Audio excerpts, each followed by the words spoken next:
Hey, I don't have any clothes on. You took them off. What are you up to? I was just going to enjoy skiing on a company trip, but I didn't expect to get yelled at for helping the CEO's daughter. I explained myself as best as I could, but both the CEO and his daughter showed up glaring at me the next day at work. Hey, can you drop by the head office after work? We need to have a chat. I swallowed hard. I can't believe that the CEO went out of his way to visit me at a subsidiary company in person, and their looks weren't promising anything good. As I steeled myself for the visit to the head office, my name is Lucas Johnson, just your average Joe working a corporate job. I head out at 8 a.m., clock in by 8:30. My workday kicks off with a lively morning meeting and wraps up with everyone's tired exchanges of goodbye and see you tomorrow. Just another day in the grind. And today, like every other day, began with the usual and changing routine. Our boss, Max, who is always in good spirits in the morning, led the morning meeting, and he stood in front of us in an even better mood than usual. Good morning, everyone. Everyone. He never says that. Why is he in such a good mood? It seemed the other employees were wondering the same thing. Everyone was looking around at each other, puzzled, but not seeming to care about that. Our beaming boss took a deep breath and announced, "Next month, our company is having a retreat.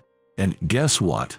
Our CEO has recognized our hard work again this year and will allow us to have a joint trip with the head office staff. Make sure you keep the 3 days from the first Friday of next month open. Especially you, Lucas." Max shouted my name, calling me out from the very back. "This is different from the usual drinks I invite you to. You better keep those dates free." Everyone suddenly looked at me. For several years, from the time I joined a company until yesterday, Max has been inviting me out to drink with him only to get turned down. At first, it seemed like no big deal, but this went on and on until he started to ask me out for drinks knowing that I would refuse, thus turning this into a rather comical exchange. Giggles broke out around me, and I raised my hand. "Are we getting paid for this trip?" A few employees burst out laughing. "No way, you dummy," Max retorted immediately, sparking a wave of laughter. "Well, not bad." Looking at my boss, he seemed pleased with himself too. Clearing his throat, he continued, "Seriously, it's different this time. Make sure you all keep those days free. There'll be no pay, but it'll be an experience better than money." "Is the CEO's daughter coming?" another employee asked. Max stroked his chin, paused for a moment, then grinned.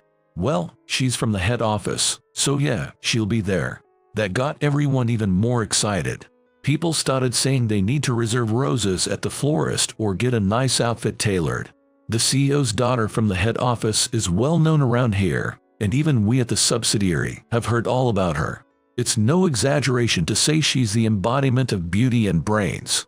Despite being the CEO's daughter, she works in sales at the head office and has been topping the sales charts for years. Rumors are she might become the CEO herself soon. I'm an employee too, just like her. But she seems to be on a whole other level, making it hard to believe that she's human, just like me. And now, she'll be joining this trip. While everyone was excited, I just couldn't grasp the reality of it, unable to match their high spirits. Well, even if we are all employees, they are from the parent company, and we're from the subsidiary. There's no way we would actually mingle and have fun with such people. With that thought, the day of the trip arrived. Lucas, you actually showed up. What's with that tone? As if you thought I wouldn't. Well, you always turn down my invitations. Because drinking with guys isn't really my thing. What? Would you be okay with it if I were a woman? Suddenly changing his tone, Max reacted melodramatically, making puppy eyes at me. Ignoring him, I boarded the bus. Just kidding. I'm usually just tired after work. Drinking with you in that state just makes me worry about the next day. But even if you had the next day off, you'd still turn it down, right? I'd rather spend my day off with my girlfriend. At the word girlfriend, everyone gasped. I turned around, surprised, to find them gaping. "You have a girlfriend?" Max asked with a mischievous grin on his face. I nodded, and he staggered back as if he was shocked. "Well, we've broken up now." At my casual mention of the breakup, it seemed like Max's jaw dropped to the floor. While he was trying to fix his jaw, I stowed my bag in the overhead compartment. Once I was done, Max gripped my shoulder firmly and reassuringly, seemingly ready to console me through this trip. The others joined in, offering words of comfort and encouragement as they patted my shoulder and took their seats. Touched by their actions, I took my seat, and the bus swayed towards our destination. Upon arrival, I wished that I could have my earlier feelings back. Everyone was ignoring me, stretching their necks to see the bus from the head office arriving. Even Max was among them. Sighing deeply, I got off the bus. This is why I can't stand guys. They were all ogling the rumored CEO's daughter. Of course. Max called my name and beckoned me over. Following his call, I saw a woman stepping down from the head office bus. At that moment, I was wide-eyed and taken aback. Sure, I'd heard rumors, but she was beyond beautiful. Though there were other employees around, she stood out. Not only was she beautiful, I felt something special about her. Perhaps the aura she was radiating. The rumors didn't do her justice. Seeing her in person made me realize that we live in different worlds. Indeed, as I sat there, it seemed she noticed us and glanced our way. Hey, she looked over here. Our eyes met. Stop fooling around. She was obviously looking at me. The crowd buzzed with excitement. Despite myself, I too thought our eyes had met. Thinking it was just my imagination, I instinctively looked away.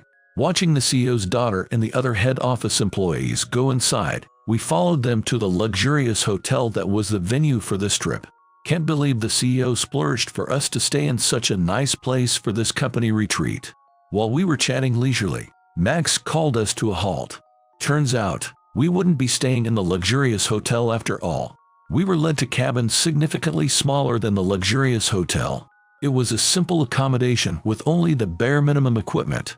The employees grumbled about the disparity in treatment compared to those from the head office as they entered their respective cabins. I didn't complain, but I was honestly surprised. What was the point of showing us this disparity? This trip is a company retreat in name only. Even so, feeling tired from the long trip, I decided to relax in the cabin alone while Max and my colleagues went skiing. Though they complained, I found the rustic charm of the cabin quite comforting, and in a way, not bad at all. I could see the ski resort my colleagues headed to from the window, and the view was nice. Although I thought we weren't treated as nicely as the head office staff, it was probably a blessing that we had separate accommodations, considering that it would have been more awkward to be with them. With that thought, I laid down on my bed and closed my eyes.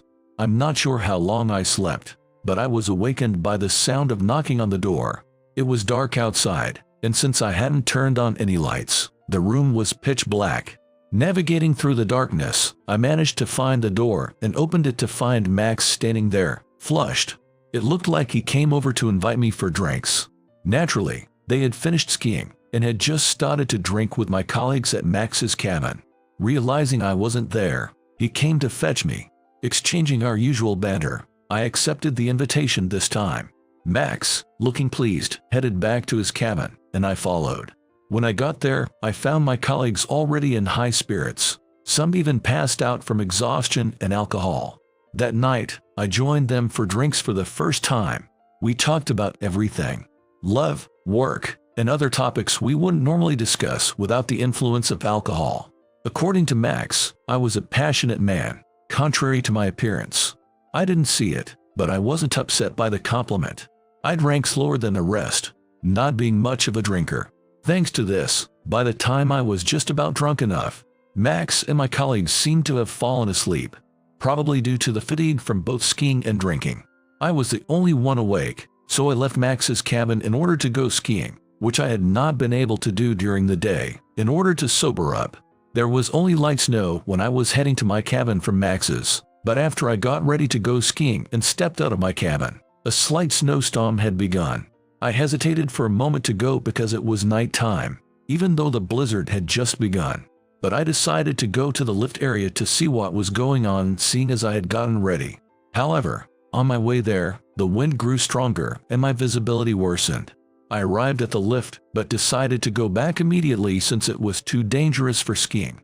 At that moment, something odd caught my eye. There was a bit of woods near the lift. Snow was piled up in front of those woods to prevent skiers from slipping in, but an object that looked like a ski board was stuck behind it in an unnatural state. I approached the spot with caution, and I found someone collapsed on the ground. I sobered up immediately at the sight. I hurried over and called out as loudly as I could, but there was no response. The person was laying face down in the snow. I gasped as I moved closer and helped them up. It was the CEO's daughter. I shook her again, but there was no response. To check for any signs of breathing, I removed her ski mask and put my hand to her mouth. I felt lukewarm air brush against my hand. I was relieved that she was breathing. After checking her breathing, I immediately reached for my phone to contact someone from the head office, but I couldn't find it when I searched around in my pockets. I realized I had left it in my cabin. After a moment of contemplation, I decided to take her back to my cabin for now. When we got there, my concern for her condition took precedence over contacting help. I'm not sure how long she had been lying there, but her ski wear were soaking wet. Because of that, her body was cold as ice. I hesitated once again, but I began removing her ski wear, hoping that her clothes underneath were dry. But I was let down. The clothes underneath were also wet and cold. This was when I had two conflicting emotions inside me. As someone who wished to keep her safe, I felt an overwhelming sense of justice in taking off all her clothes. But at the same time, as a man, I also felt guilt in taking off a woman's clothes, especially the CEO's daughter's. I knew it was essential for her safety, but I kept questioning if it was truly necessary. Could there be another way? These thoughts circled in my mind as I debated the course of action. I decided that I needed her to warm up her body with a dry blanket, so I removed the rest of her clothes, feeling bad for her. After going through the whole process and wrapping her in dry blankets, I tried contacting the head office staff, but nobody would answer no matter how many times I called, perhaps because it was late at night. I gave up and just watched over her. Earlier, her breathing had been faint, but now it was strong enough that I could hear her breathe if I got close. When I brushed my hand against her cheek, I could tell her body temperature had returned to normal. It seemed like things had finally settled down. The tension that had been building up until then vanished, and I felt fatigue surging through me all at once. But I couldn't let my guard down. She hadn't regained consciousness yet, so I had no idea what would happen. With this in mind, I sat down in the chair by the bed and stared at her sleeping face. Her sleeping face is beautiful too. Her eyelashes were long, and the color had returned to her lips, perhaps because her body temperature had gone back to normal. At this point, all I could do was admire her beautiful resting face. Then, I remembered. There was one thing that bothered me when I undressed her and wrapped her in the blanket. There was a mark that looked like a burn scar on her left arm. At the time, I was too busy trying to warm her up, so I didn't take a proper look. But in spite of the desperate circumstances, this scar looked long and vertical, stretching from her wrist all the way to her elbow, so it stood out to me.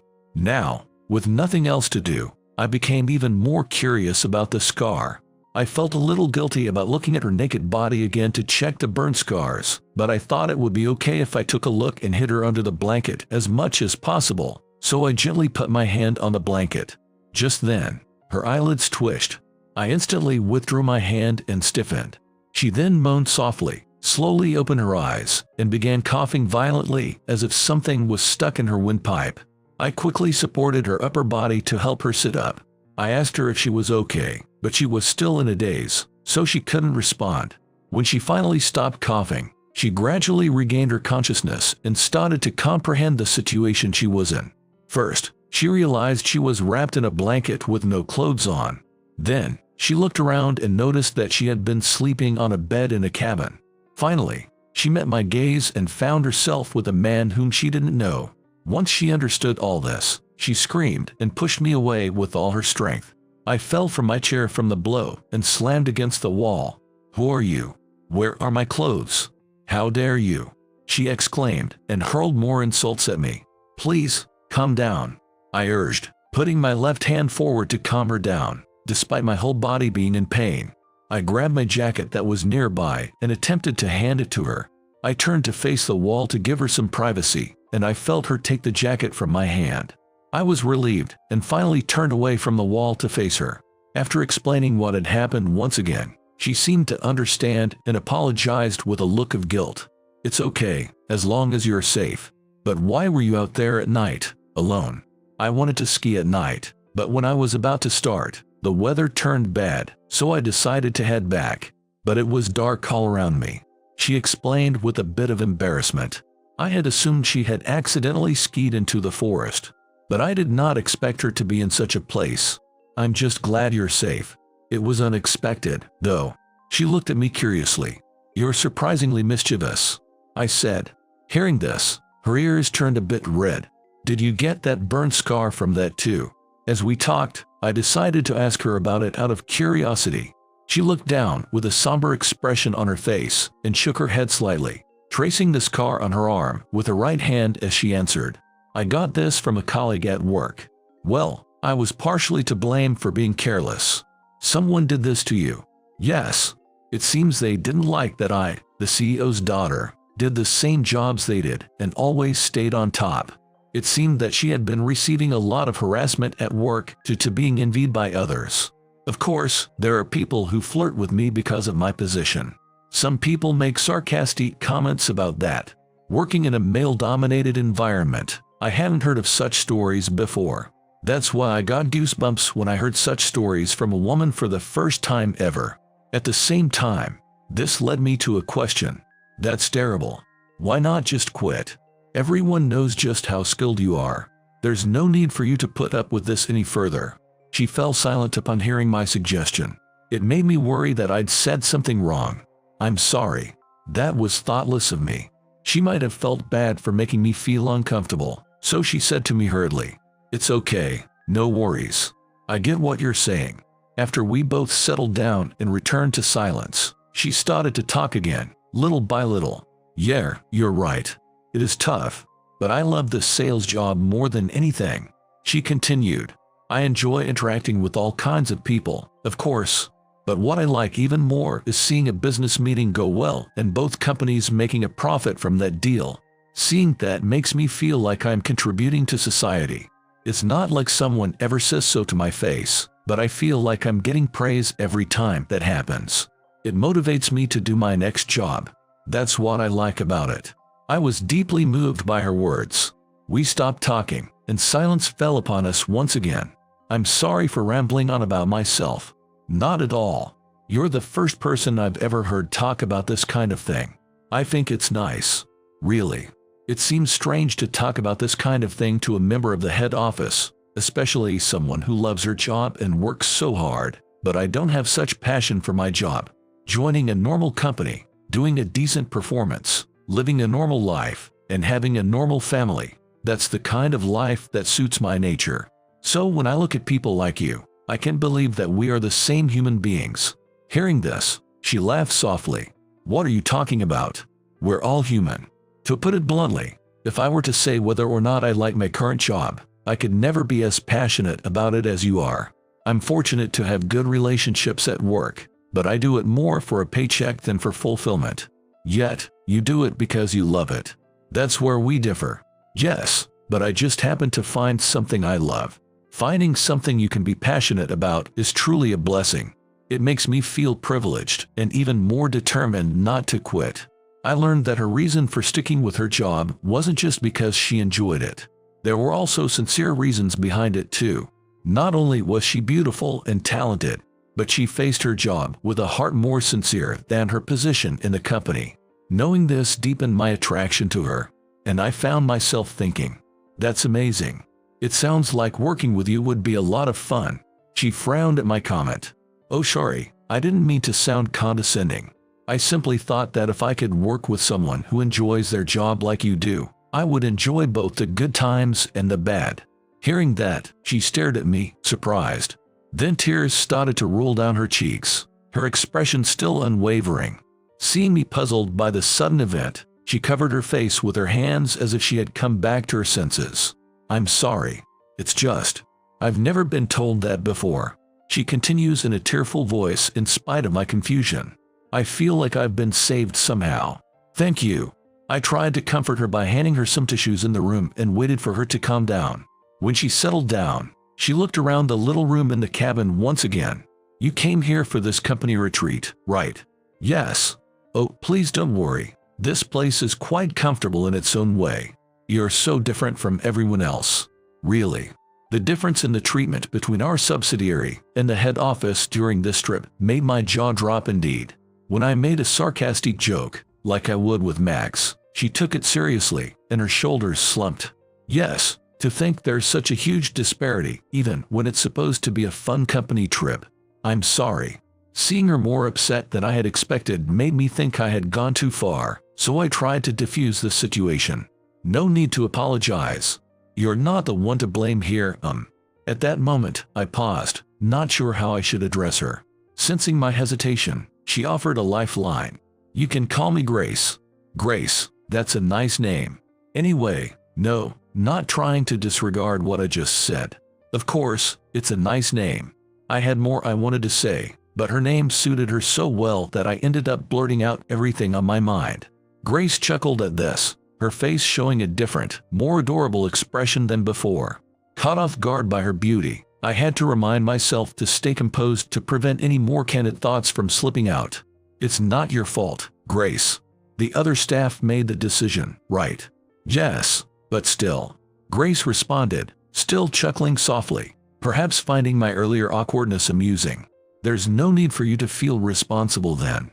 Anyway, what's so funny? I couldn't help but ask. And when I pointed it out, she started to laugh out loud. I mean, you're so flustered. It's hilarious. I can't help it. I had no idea what was so funny, but seeing her laughing her head off made me not care about it anymore. Looking outside, I noticed the blizzard had gone. I mentioned this to Grace, suggesting it might be time for her to head back to the hotel. Though her clothes were still a bit damp, it was probably best for her to wear them for the short journey back. I stepped outside to wait while Grace got changed. She thanked me as she emerged from the cabin. Thank you for everything. I really appreciate it. It's nothing. I'm just glad everything turned out okay. Oh, really? She asked, making me blush as I recalled what had happened. About that. I'm sorry. My embarrassment made her giggle again, this time with a mischievous glint in her eye. Just kidding. Let's meet again somewhere, someday. I saw her off from the entrance of my cabin. While I watched her walk away, I thought back on everything that had just happened. To think that someone like me had spent the night with such a beautiful woman was an experience I would never have again. Grace stopped suddenly, turned around, and said, "By the way, I never got your name." I straightened up and introduced myself. Lucas Johnson. Grace repeated my name thoughtfully. Her reaction got me curious, but she changed her expression and left with a pleasant smile on her face before I could ask. Several days later, life resumed its usual routine. I left home at 8 a.m. and clocked in at 8:30. My workday would kick off with a lively morning meeting and wrap up with everyone's tired exchanges of goodbye and see you tomorrow. But that day was different. Max, who usually leads the morning meetings, came into the office sweating and red-faced. Behind them, to my surprise, were the CEO of the head office and Grace. The employees in the room, though startled, stood up and greeted them as loudly as they could, straightening their backs. The CEO seemed pleased with this response, smiling and nodding affirmatively. Grace, standing next to him, also had a cheerful smile on her face. It looked like things were going to be different from usual. The CEO and his daughter were going to take part in the morning meeting. Even Max seemed nervous with their presence, sweating more than usual. It appeared to be more than just nerves. His face was a little pale. What could have happened? The meeting ended differently from usual. Usually, Max would wrap it up with an energetic pep talk, encouraging us to do our best today too, but we didn't get that today. Instead, the CEO stepped forward to speak. I've come to apologize for the joint company retreat with us last weekend. Despite the difference in our positions as the head office and our subsidiary, it was shameful of us to create such a disparity in treatment. We deeply regret making you uncomfortable. The CEO apologized deeply. Grace had an expression of deep regret on her face too. After that, Grace continued, saying they would improve how the subsidiary gets treated in the future, and that the employee who organized the trip had been suspended. The suspension seemed harsh, but if it involved the company's image, perhaps it was justified. After another apology from the CEO and Grace, the meeting ended. As we were about to resume our usual duties, "Mr. Johnson." I couldn't believe my ears. Did the CEO just call my name? Turning towards them, I saw the CEO, Grace, and even Max all looking at me. "Lucas, come here quickly." Max called me over, panic-stricken, and I hurried over to the three of them. All eyes in the room were on me, filled with concern and curiosity. "What time do you finish work today?" the CEO asked. 6 p.m. if everything goes as usual, sir," I replied. "Good. Please come to the head office after you're done. I would like to have a word with you," he said, gripping my heart with a feeling of dread. What could I have possibly done? During the trip, all I did was help Grace, but the CEO's tone suggested it wasn't just a simple thanks. That's because the CEO gave off some kind of pressure that was different from gratitude. It felt as if I had aged more than 10 years in one day due to the pressure I felt from the CEO and the fear of what awaited me at the head office after work. Nevertheless, I completed my day's work and called the CEO to inform him that I was going to the head office, only to learn that a car was being sent to pick me up. That really made me want to tear my hair out. I didn't want to go to the head office and see the CEO like this. I asked the CEO what this was about, but all I got from him was silence. Instead of giving me an answer, he just said that he would be waiting and hung up. I was so confused, having no idea what was going on. What had I done on that trip? Could it be related to some offhand comment I made to Grace? I ran it through my head over and over again. Then, I came up with a prediction that the CEO was going to fire me based on what I had said to Grace about how unmotivated I was. The look on their faces made it clear they weren't just expressing gratitude. I might be able to make excuses for myself somehow, but I wasn't sure if they would accept it. Nevertheless, I was determined to speak up for myself. With that resolve, I got into the company car and went to the head office. Upon arrival, I was greeted by a somber voice from the CEO's office. It was even deeper than this morning. I fearfully opened the door to find the CEO sitting in his seat and Grace standing next to him. I stood facing them across the desk. "So, let me start with a thanks. I heard you were the one that saved my daughter during that trip, am I right?" "Yes, sir. I'm very grateful for that. I had merely done what anyone else would." The CEO nodded gravely and deepened his frown. Then he continued, "This incident prompted us to look into your background." That sentence alone felt like the CEO had a tight grip on my heart. "You've done pretty well for our company." "What?" "That, along with my daughter's recommendation, is why we've decided to hire you as a member of our upcoming new business venture." "What? What? Wait a minute. I thought I was going to get fired today," I blurted out. They had not been expecting that. Both looked at me, taken aback. Just then, Grace burst into laughter like she did on that day during the trip. "Why on earth would you think that?" She laughed heartily as the CEO continued. It turns out the reason Grace seemed lost in thought when she heard my name was because the surname Johnson had come up before. Curious, Grace decided to look into it further. She discovered that my last name had already been well known 3 years ago, before the company's merger. It seems I had been recognized since then. "Why my name, though?" I asked. They both said it was because I was talented. Apparently, my contributions had somehow accelerated the merger process. I don't know if it was thanks to that or not, but it seems that both of them recognized that I was a key player in the company's sales. When I learned that the head office, and the CEO for that matter, thought so, I felt as if it was not real. Then, the CEO kept going. "I have chosen you to be a member of our new business team because of your outstanding management skills. I hope you will use those skills to support my daughter, who will be taking the lead in this project." I felt somewhat better after thinking that I was going to be fired for that lazy comment, and I was surprised at the prospect of working with Grace. Of course, I'm not going to take no for an answer. After all, you undressed my daughter and saw her unclothed. I had no intention of refusing even without being told, but I got caught off guard by the CEO's joke. "Hey, father, stop it already." Grace playfully slapped her father on the shoulder, looking embarrassed. Then, slightly blushing, Grace said, "So, that settles it. I'm looking forward to working with you, Mr. Johnson." After saying this, she told the CEO she would see me off to the head office entrance and hurriedly led the way out of the office. Just as I was about to leave the office after her, the CEO stopped me. "What is it, sir?"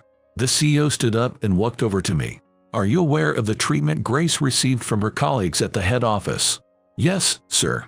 Grace, despite being labeled as the CEO's daughter, has always been a top performer as an employee at our company. This new business venture will be a fresh start for her, he said, placing his hands on my shoulders and squeezing firmly. Please, I ask you to support Grace. This is both an order from the CEO and a request from a father. The weight of his hands conveyed the gravity of his role as the company's leader and the concern of a father for his only daughter. It's clear he's faced many challenges. Such a person placing their hopes in me made it impossible not to respond with determination. There was no way I would let him down. Of course, I'll protect her no matter what. Satisfied with my response, the CEO nodded and patted my shoulders hard. I'm counting on you. And just a word from man to man. If you're going to date my daughter, do it the proper way, all right. And if you're going to live together, you'll need to move out of the company housing. I never imagined that my relationship with the CEO's daughter could become so intimate. Despite the unexpected admonition, all I could do was laugh awkwardly. Even though I had talked with Grace at that cabin, the reality of actually working with Grace filled me with unexpected joy. But what's more, I felt the weight of responsibility that came with this job. A far cry from my ordinary daily routine. I wanted to live up to the CEO's expectations. All these feelings combined to harden my resolve. We were about to take the next step in our journey, each of us fortified by our determination for what lay ahead.